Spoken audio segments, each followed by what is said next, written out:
Hello folks, welcome back to our channel. In today's video, we will introduce you to a character who has been around Port Townsend for a very long time. Like a really long time, and that's because she is an immortal. She is Esther Finch, the big bad villain of Netflix's Dead Boy Detectives Season 1. Esther struck a deal with a goddess Lilith in the past but missed out on reading the fine print and hence has been struggling with her gift of immortality ever since. Esther gave the ghost boys Edwin Payne and Charles Rowland a pretty difficult time all throughout the show, occasionally feeding kids to her giant pet snake. And sucking out the vitality of little girls is her favorite choice of energy drink. Sounds terrifying. Yep, she is a total nightmare, and here's everything you need to know about this undead sorceress. Before we go into our explanation, we have a very small request. If you like our content, please support us by subscribing to our channel. This is a small click for you, but for us, it means a lot. Thank you, and let's begin.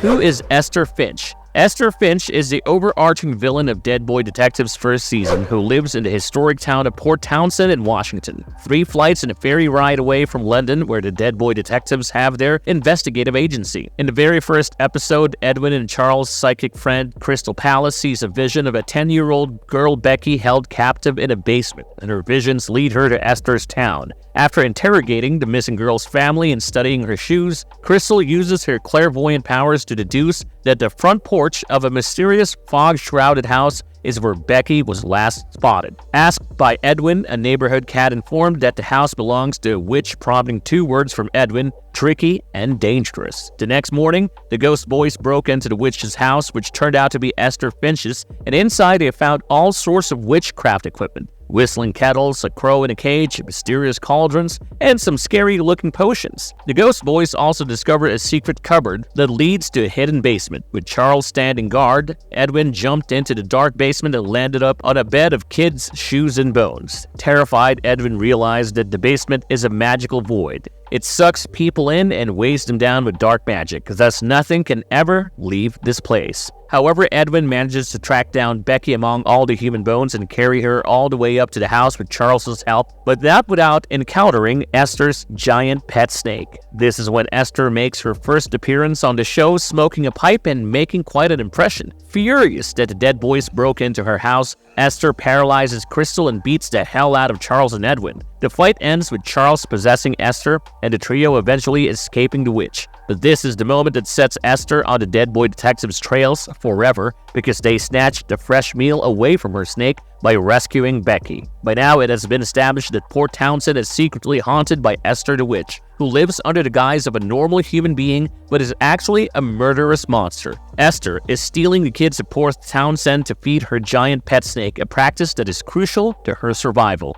So why is killing little girls necessary for Esther to survive? This mystery is explained in detail by another antagonist of the show, the Cat King. In the final episode, the feline royal told Crystal and her friend Nico that he has known Esther since long before this town came into being. Centuries ago, pioneers arrived at the land by the Pacific Ocean that was later to become Port Townsend, and one of these pioneers was Esther, a smart and resourceful woman. The pioneers cut forests and created towns, but while Esther was busy developing the town, her husband indulged in infidelity, which prompted Esther to turn to books of dark magic obtained from her mother. Killing her husband and his lover was the turning point for Esther, who delved into the world of black magic even further and never looking back. As she grew older and more powerful with magic, Esther wanted immortality and summoned the ancient goddess Lilith, a symbol of feminism and a go-to goddess for scorned women. Lilith granted Esther eternal life, but she did not give her eternal youth, which means Esther would grow old and become a living skeleton, but continue to live on in her haggard state. This drove Esther crazy, and she came up with an even crazier solution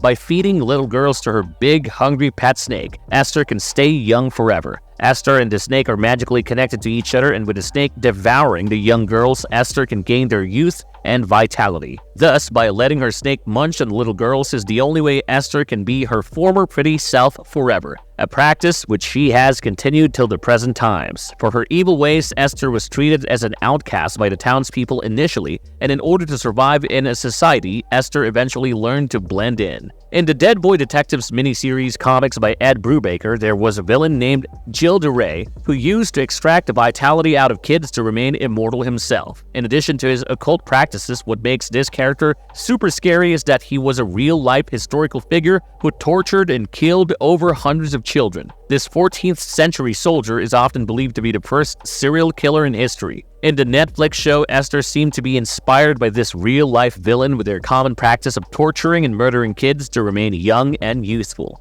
How does Esther Finch look like? When we first meet Esther, she has the appearance of a middle-aged woman who smokes a pipe and walks with an iron cane, apparently because it's good for the back. However, when Crystal tapped into Esther's memories, she saw the real appearance of this immortal witch who is dressed in tattered clothes with blood oozing out of her eyes and mouth. Esther appears much older in her memories, with her hair all white and a raspy voice. Later in the episode, Esther's real form was revealed when she turned into a haggard old witch with creepy, wrinkly skin and unkempt hair. She also sounded like a helpless creature instead of speaking like her former sarcastic self, and became much weaker as one blow from Crystal sent her crashing on the floor.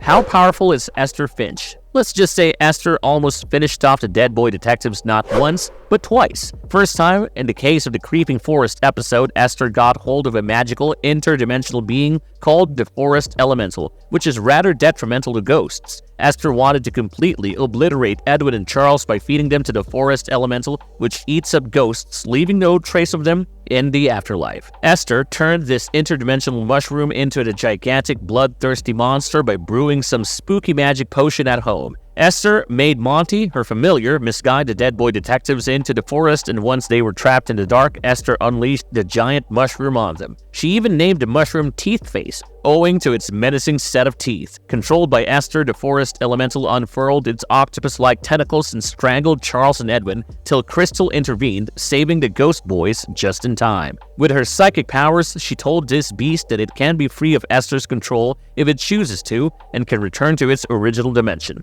As Teeth Face released the boys and returned to its realm, Esther was dragged along with it, and that was the last of her we saw till she struck back again towards the end of the show. By the finale episode, Esther had devised a machine that can extract pain from its victims and generate a potent magical drink that grants her immense powers. Learning that Edwin had spent 70 years in hell, Esther thought that Edwin is really resistant to torture and has a lot of trauma inside of him. Thus, she elected Edwin as the perfect candidate to extract maximum pain and become extremely powerful in turn. By becoming invincible, Esther can reign supreme over Port Townsend and summon little girls as baits without having to go hunting for them. With her magic powers, she turned the Ghost Boys into two glowing orbs and brought them back to her place. While she kept Charles locked with an iron collar that stings, she forced Edwin to go through the torturous process of pain extraction and hoped to do so till eternity. With the Ghost Boys under her control, Esther wanted to feed Crystal to her snake and get glowing, wrinkle-free skin in return.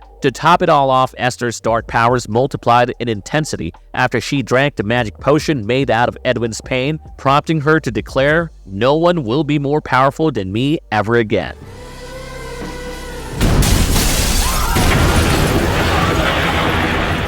What are Esther Finch's powers? Esther has superhuman strength powered by her magic, which we see for the first time when she sends the Ghost Boys flying into the air with strikes of her iron cane. While Edwin crashes through a wall of bricks, Charles crashes through a wall of glass, and both get visibly injured and weakened. As iron has disastrous effects on ghosts, Esther uses her iron cane as well to burn and wound the Ghost Boys. As a witch, Esther has great knowledge of and experience with dark magic, starting off with her mother's book. Esther honed her black magic skills over the centuries, which enabled her to do all sorts of deadly feats. She gained the ability of energy projection, releasing powerful blasts from her hands. Esther could also negate Crystal's clairvoyant powers and was immune to the enchanted black salt that is known to be detrimental to witches owing to her magic. Esther has the power of telekinesis, being able to move objects and people around without touching them, like she did with Crystal sending her crashing into the wall with just a flick of a finger. Esther can also perform transmutation on others, as she did with her familiar, Crow Monty. Esther subjected Monty to a bloody and gruesome procedure by ripping out his feathers and stitching him up at places, eventually transforming the crow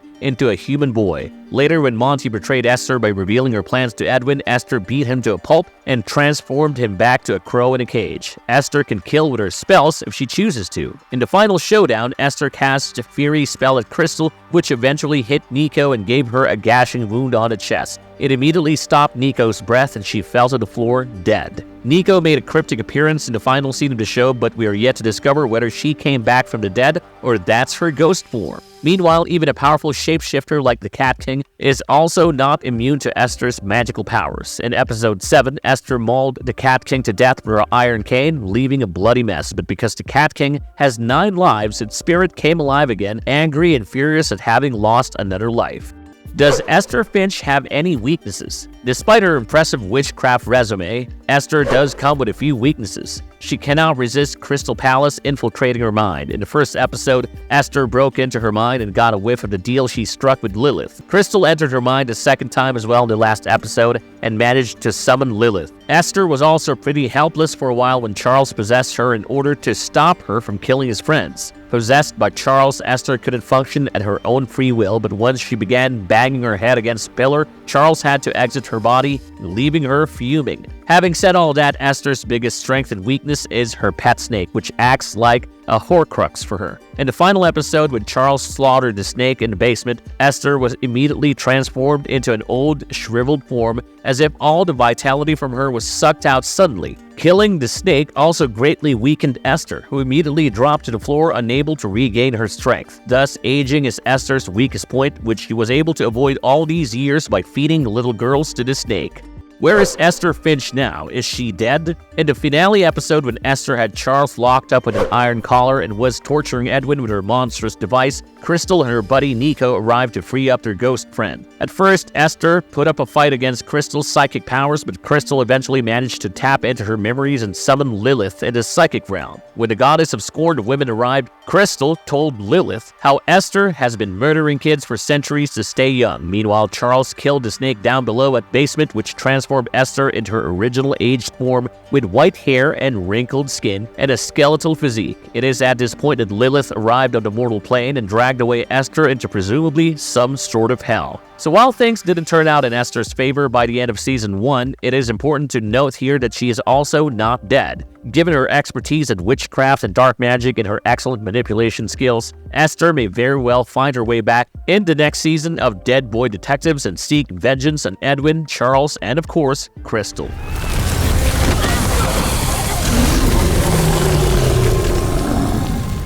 Marvel's verdict. To sum it up, Esther Finch is a deadly villain who came up with horrifyingly ingenious ways to obliterate the powerful ghost boys and kill their allies. What makes her a formidable opponent of the detective boys is that she has been on Earth much longer than them and has had more time to grow supernaturally powerful. Plus, she is immortal, a gift that perhaps only Lilith can take away. However, the show has depicted Esther Finch in a much more kids' fantasy kind of way, and we wish she was given a more sinister, ominous sort of treatment, something that would have added an extra level of darkness to this character. And that is it for today, folks. What do you think of this immortal villain from Dead Boy Detectives? It'll be interesting to know your perspective, so don't hesitate to type away in the comments section down below. And if you enjoyed our video, please stay tuned for more supernatural and sci-fi content, and we'll see you super soon. As always, if you liked our content, don't forget to leave a like and subscribe to us if you haven't already. Have a good one and be safe. Thanks, everyone. Bien tenté d'un tel autre service.